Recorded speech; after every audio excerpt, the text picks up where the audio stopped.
When it comes to preventing the Kimura when you're trapped on the bottom, one big thing is not to leave it floating around here, either out in the Kimura position or even on this side of the head. Very, very few escapes in grappling work when this is your kind of posture. So ideally I want to be hiding this hand under the armpit, or having it here, or having it here. Any other position than here. If he does start going for it, go for the Kimura, if I can, during the transition, move it to the armpit, that's a lot better than it was. And sometimes if I cup his elbow here with my hand, go for the Kimura, please, I can make it a bit tougher for him to bring his hands into play.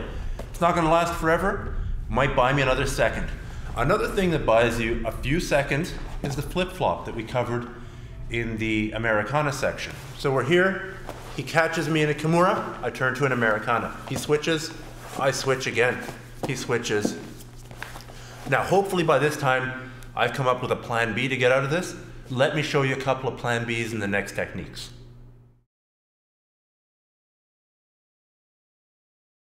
In this case, my opponent is in my half guard, and applying the Kimura from the top when he's in my half guard is a good strategy. So here's a way to counter that. He catches my arm and locks it up in the Kimura. This is not a good place for me to be. What I'm going to do is I'm going to take my free leg and bring it in behind his knee. Now keeping that butterfly hook in behind his knee on the other side, I take my hand and I push away on his hip. Now usually when I push away, he's going to drive in. Now I'm going to lift, I'm going to plant my foot, lift and push him over to this side. I'm not out of the woods yet. I've got one hook in for rear mount, but the priority has to be protecting my arm. So, I'll spin here. I swim my free hand under his armpit, control his wrist, and use that to strip. From here, it could be a bit of a battle, but hopefully I move to rear mount.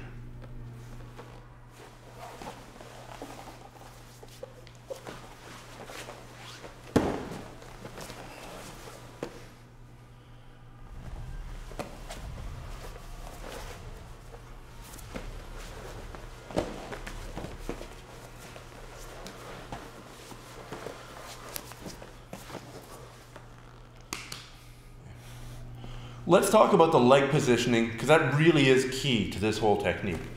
We're here, he's hanging on the Kimura for all he's worth. So, I'm going to move my left instep, my free instep underneath his knee. If I just go here, he's going to dismount and pass my guard. So, not only do I have to have that underneath his knee, I need to have my other leg over top. There's something underneath it, there's something over it. This hand goes on his hip or sometimes on his knee. Now, it's not as hard to lift him up as it looks. I time it, I plant my foot, and I lift and I lift. And I dump him over. Now, like I said, I'm not out of the woods yet because he can, if I'm extremely unlucky, do a straight armbar here. So I have to immediately swim under here to control this and to begin stripping the grip. If your opponent's much, much heavier than you, you might not be lifting him as much as sort of shucking him over top of you. Let's pretend that Richie's way heavier. He's been doing a couple cycles of crank. He's 280 pounds instead of his 240 pounds. So I'm here. I might not be able to lift, but I can still probably push him this way, here, by pushing him and using my instep. Same thing applies. Swim under, strip, and fight for the back.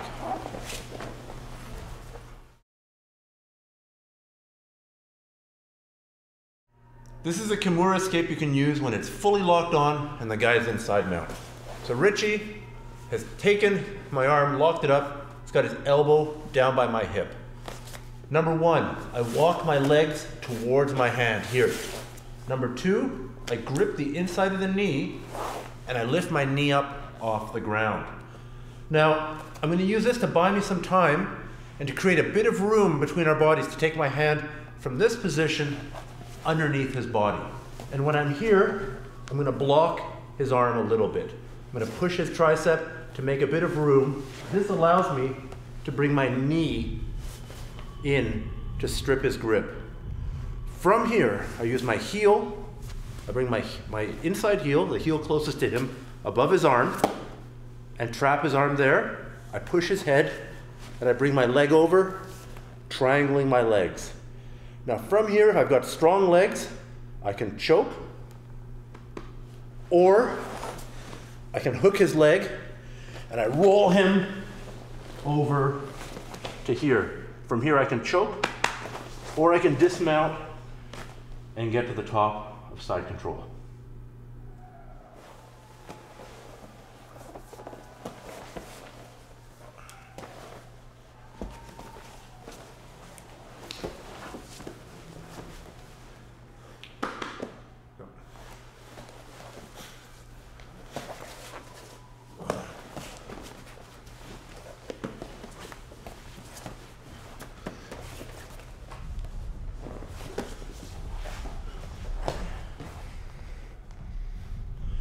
Let's talk about the details of this escape. If he's doing the Kimura correctly, his elbow will be in my hip. That means when it's locked on, I can't bring my hand to grab onto my belt, to grab onto my gi, to grab onto my pants. So if I can't bring my hand to my body, I bring part of my body, in this case my legs, to my hand, right? I walk my legs here, or swing them. I open my leg, and once again I'm hooking that convenient little tendon on the back of the knee that was put there so that you can counter the Kimura. From here, I lift my hand up. I use my knee to lift my hand up.